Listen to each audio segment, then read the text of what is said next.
What's up with you though? Welcome back to my channel first of all. Today I'm going to be talking to you guys about being a new Uber driver. Yes, for those that don't know, I am currently a new Uber driver. I haven't really been driving like that. I really only have a couple of weeks under my belt as an Uber driver, which I think is perfect because it's a brand new experience for me, and I definitely want to be able to share just different things that have kind of crossed my mind or things that I've experienced as far as being a new Uber driver. So for one, how has my experience been so far? My experience has been very interesting. It hasn't been too bad. It hasn't been too good. I haven't gotten like all these big tips that some people say that you get. But like I said, I've only been doing Uber for about 2 weeks now. So everything is still fairly new. But I like it so far. It is definitely something that if you're an entrepreneur or you're someone trying to make money on the side, I definitely recommend that you do Uber because it's a really good opportunity if you have the kind of car that, you know, qualifies and stuff like that. I definitely think you should give it a shot. So my next thing is like, how long have I been driving? Like I said, about 2 weeks I've been driving for Uber, so I'm still fairly new. Now something I did come across being an Uber driver is that you cannot always listen to navigation. Because I definitely got put in a situation where I had to learn the hard way. I was supposed to be taking a customer to the airport. I didn't know where I was taking him. I was just going by navigation.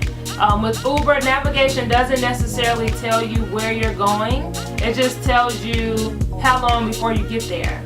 So the guy was really nice. We was talking, small talk, and it ended up taking me to like a back area of the airport that was not where he was trying to get dropped off at. And he was like, this isn't where I'm supposed to be getting stopped off at. And I'm like, why navigation? I was like, where are you going? He said to the airport. I'm like, oh my God, like, I used to work at the airport, so I know how to get you to the terminal, but I learned the hard way. You cannot always listen to navigation, so I always now just ask the customer time they get in, like, hey, what area are we going to, or where are we going, just so that if it's somewhere I know exactly how to get there, then if navigation start tripping, then I know, you know, to have a plan B or just kind of go the way I already know. One thing that I fear with Uber, and I have not experienced it, thank God, is drunk people.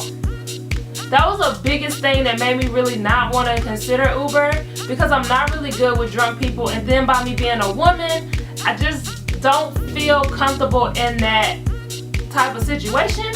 So I haven't really driven at night. I've only driven one time at night, and that was from the airport, which is a completely different scenario.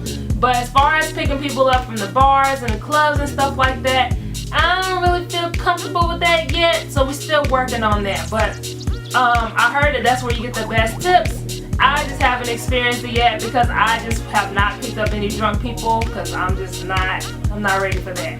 The next thing is surges. So anybody that drives Uber knows that they have surge times. So you never know when it's going to be a surge unless there's like a planned event going on or something like that where they give you like a heads up to let you know that there's going to be a high demand in this area around this time. I'm trying to learn to stop chasing the surge.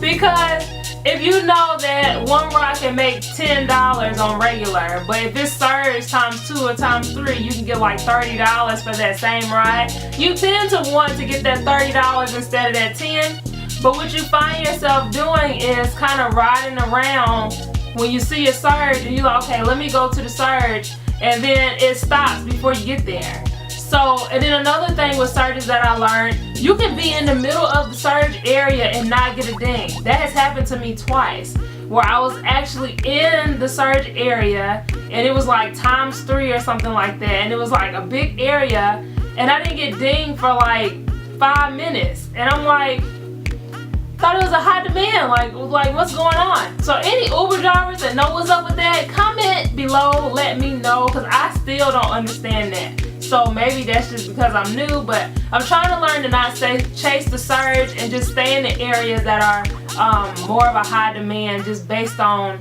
when I'm seeing where the surges are. Do I have any crazy Uber stories? No. I don't have any crazy Uber stories yet. Honestly, I really don't want to experience anything crazy with Uber. So Yeah, I don't have any crazy Uber stories. I've only done, I think, maybe 15 trips so far. So like when I say I'm very, very new, like I'm very, very new. So I'm sure that some stories may come down the pipe. I may do some story times on my crazy Uber experiences, but until then, I don't have any crazy stories. So for you Uber drivers out there, what are your experiences so far as an Uber driver? Do you have any crazy Uber driver stories? I'm in the Charlotte area, so I would love to hear from some other people that's in Charlotte, North Carolina, if possible, that drives in for Uber. What are your experiences like? How long have you been driving for Uber? And then also, what do you like these type of videos? If you like me talking about Uber, as long as I'm doing Uber, I have no problem posting Uber videos. Of course, Uber is very temporary. Right now, this is just a vehicle that I'm using to use the money towards my business. So, like I said, but until then, you know, everybody has their own journey as far as their business, and this is just one of the avenues that I'm taking to be able to invest in my business. And then last but not least, if you haven't already, join my Facebook community that I just started not too long ago. I'm going to have the link in the description box below, so definitely click to join that for random live videos, the Empowerment Talk live videos that I'm going to be doing, podcasts that I'm going to be doing in there, and then I'm also going to be giving out some free downloadables that's going to be in there. So just different exclusive things that you won't see on my regular page and that you also won't see on Facebook as well. So until then, I'll see you guys in the next video. See you later.